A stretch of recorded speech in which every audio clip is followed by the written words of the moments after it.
Student lettings can be profitable for landlords, but there will be some other factors you may need to consider at the beginning, during, and at the end of the tenancy for this particular market.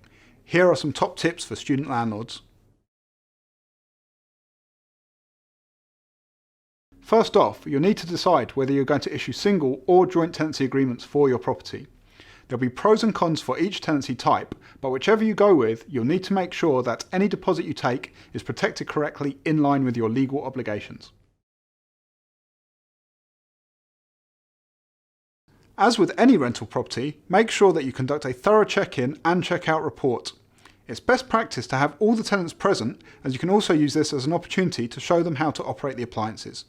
You should also try to conduct mid-term inspections to see how your tenants are getting on and check to see if any repairs or maintenance is required. It's actually an offence to smoke in the shared parts of residential premises, such as hallways, common stairways and corridors, so you should make your tenants aware of this.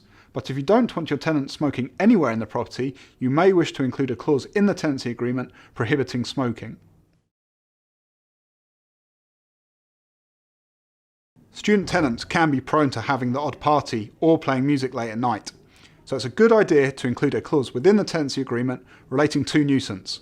This might be along the lines of prohibiting anything which is a nuisance, annoyance, or may reasonably be considered antisocial behaviour.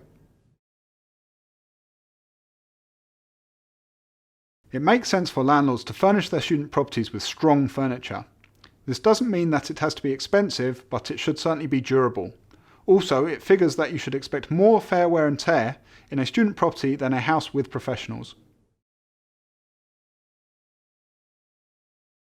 Lastly, whether you have a joint or single tenancy, you will need to make your tenants aware of who is responsible for the communal areas and who you are liable to take the deposit from at the end of the tenancy if there are any damages or if cleaning is required.